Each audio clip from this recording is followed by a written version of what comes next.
Hello Internet, this is Felix from Broken Rules. We are still finishing up Chasing Aurora, our upcoming Wii U launch title. So it will be available in about 2 weeks. In this level we tried something out with winds that didn't really work out that well. So I'll have to do some changes to the wind today, which gives me the chance to show you our awesome wind editor.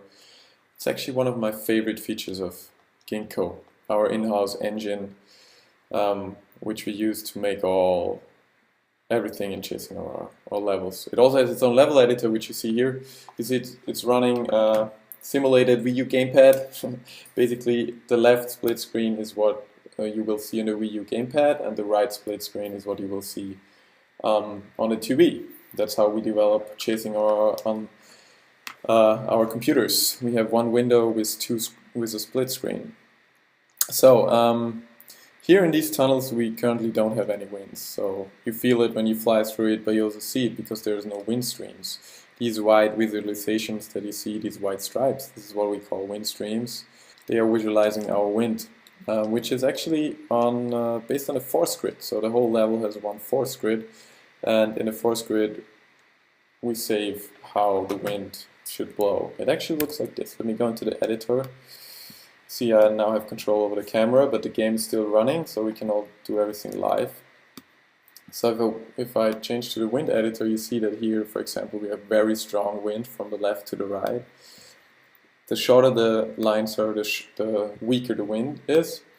You also see that there are these objects which we call wind gusts. There are these, can't really see them here, these things called wind gusts. They move through the level, and they actually draw wind into the force grid live on the game. So we use them to make dynamic wind. So we have very strong wind for a short time at the spot, and then it moves away again. You can use this to really nicely ride up the mountains, ride the wind. That's also really great. But so now we have these tunnels here. One tunnel, then one tunnel from going here from below up there, and there are no winds currently in there, but I want to have winds in there, so I'm gonna draw some winds. Gonna start with maybe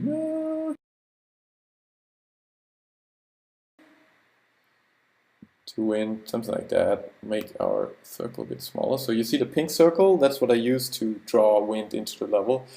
It really works like a brush in Photoshop, so I can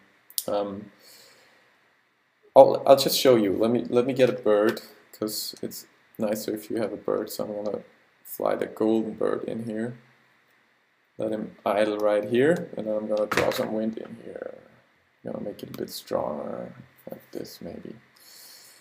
Let's draw some winds. You see how the bird immediately follows the wind that I just drew, and then we also have immediately our so-called wind streams. Let me draw some more wind. We also need wind below here, which means you won't be able to sit here because it will always push you into the thorn bushes, which stun you for a bit. Once the bird sits, the wind actually doesn't affect him. So now you see that I drew wind in here. Let me just make this a bit nicer. Let me control how it flows. I'll make it a bit easier for people, so I'll let me blow a little bit up here, so you actually don't get pushed directly into the thorn bushes in the middle. But once you go out, I think it's let's move them a bit up here and a bit down here. And then once you go out, I definitely want you players to be pushed up, so I'm going to move the wind up here. And let's add some weaker wind to the end. It doesn't just stops. We also have something called averaging, which will, when I like paint over here while pressing A, it averages all the winds around here, which makes it nice for smoother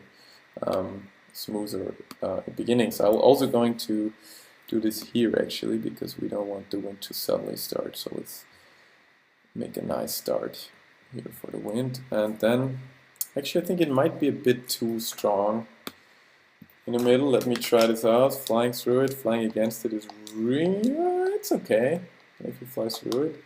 Oh god, I hit the thorn bush. Ooh, it's nice. I might leave it like this. Maybe make it a little bit weaker here in the beginning. So now if I draw over here, I'm going to weaken all the winds here. Let me make this a bit stronger so it goes faster.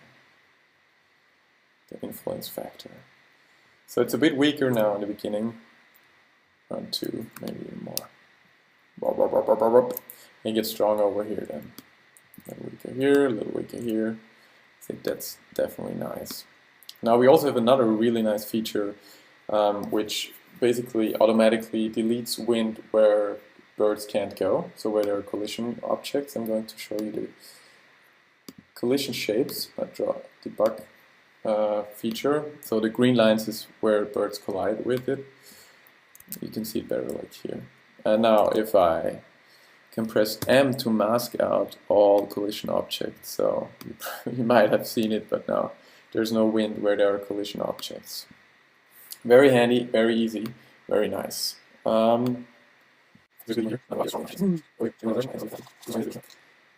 want to go down, just drop through it. Same here.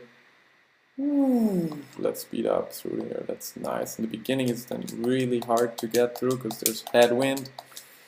I have to flap, and in the end, oh, I hit Thornbush. Stunned. I'm through.